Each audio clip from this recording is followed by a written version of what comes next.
Okay, everybody. Matthew back with you again. For some reason, I'm taking up having this little green pad here I've been working on. Kind of cool. I don't know why. But anyway, we're still working on the 57 Ford Gasser. I've been on and off working on this thing. I'm still on it. I know many of you have probably thought that it was back in the box and long forgotten by now, but we're still working on it. I've kind of taken a break here for some personal reasons, but we're still on it here. So the frame took a lot of work. The undercarriage, was taking a lot of work. So we have the frame here. It's been weathered. Got all rusty up. We will rust it if you remember. This cross member here. Found some way to point. Let's grab this shock mount cross member here. We had to take off. We took that out, just removed it. This back brace here is totally new. That's not even the one that came with the kit. We cut the old one out. Well, actually, we cut it in two. Spliced back together. We're just going to put some pieces on there and just put some weld seams around it. Didn't like the way that looked, so I went ahead and cut it off on each corner. Just took a piece of square stock and made a brand new one to put in there. After we narrowed the frame in, pulled it in to where we needed it. We didn't do anything cutting the frame, we just pulled it in. Glued that to where we needed it. We kept the bumper slots. Then we cut this to fit back in exactly where we needed it. Put that back. I cut the shock mounts off the outside because if you mount that back in the hole where it goes and then put the shocks here, it's at a huge angle, which would throw everything off. Excuse me. So since the back mount's right on the frame, I'm just going to go ahead and mount the front right back to the frame again. So, I think that's going to be okay. I mean, it's going to look fine. And that should straighten that all up. I believe that's all the modifications we've done to the frame. I've not got around to the motor yet.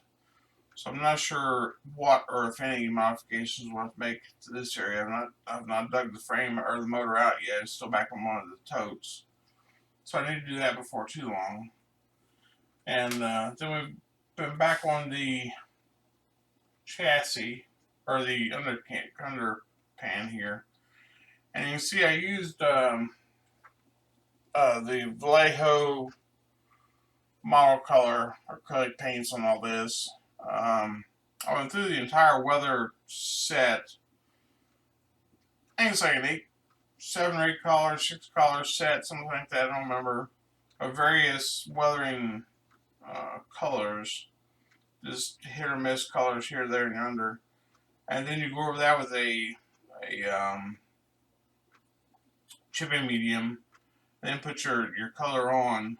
And I used actually the dark or deep sky blue on this, and I'll show you in a minute what the regular sky blue is for.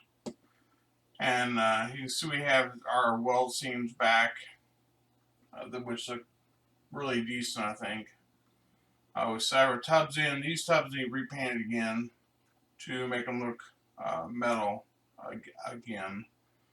I had to cut this off and then re-side both sides. Again, this won't be seen under here, but I had to cut that down for the frame to lay in there to become flush with the sides of the tub. On the inside, this back pan had to be cut down lengthways and widthways, and I had to put a piece back on because I had it too narrow. And then this had to be filled with, if you can see here on the side, to get the contour, I had to fill out a Milliput and smooth it out with my thumb with water. Sorry about the dogs. And then sand that in. And then, of course, we have the weld seams, all the way around that and down. Those show up really well. This ought to be repainted as well. We do have the chipping weathering done all through that. So then when you see the frame actually on it in place, you can see how well the back will fit once this gets pulled into this little holes here. The back will come back in there. And that leaves plenty of room then for the wider rear tires we'll be using to sit in there, and it'll actually leave a little bit of a gap. So, and that looks a lot better than the thin. These are the original ones that came with it. So that looks a lot better than what came with it. So that's where we're at with that. And then of course, once we had that done, we tried fitting the door panels. This is the original, this has not been cut. This is the original wheel well opening that was on the door panel. And my opening was much more shallow than the original. I don't know why the original opening was so tall. So I had to make a new opening, like they closed this in with some steel just to seal that in. And then of course I went back around that with the weld bead detail around there. And then when these are in place, it seals that up. The holes here. Get over there. It seals that up perfectly. You can get everything blind up, just the back thing. Anyway, we get the point. It seals that up perfectly. And then that looks really, there we go. Looks really good. So we got that done. This will be done weathered in the actual car. This will be steel again with the weld detail. And then I took the sky blue. You might see there's some like highlights on this, some wider areas.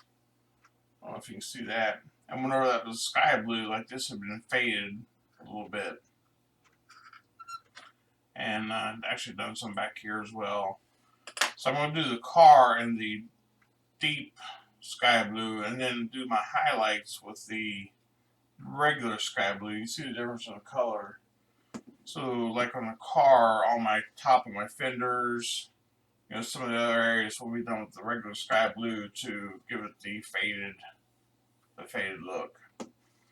So then with this done, we're going to move on to the actual body. What I've gotten done so far is to take off all the molding, the trim that was on the side. I went ahead and pre-measured, pre-drilled all the holes for the clips that have held the trim on before I actually took the trim off. So they're all equal space.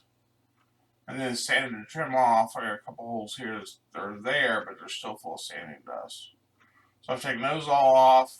I took the locks off. So I'll have something, I'll either have this door like welded shut a couple places so it cannot be opened. And then maybe the other one here will be just tied shut with some wire or something like that.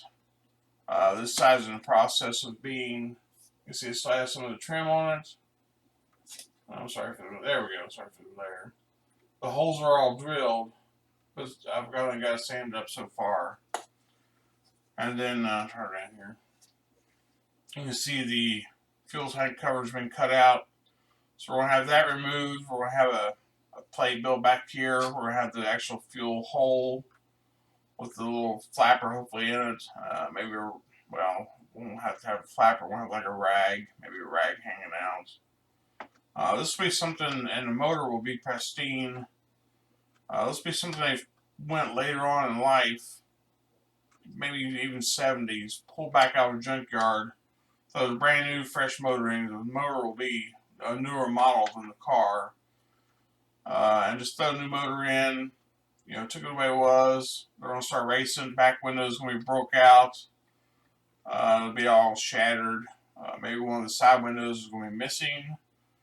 You know, it's going to be heavily weathered.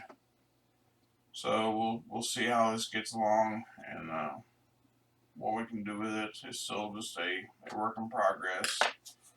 In the meantime, working on that, I actually went to Hobby Lobby to pick up some paint. I actually got both of these at Hobby Lobby, which if you've not been in a while, they've really raised the prices on paint.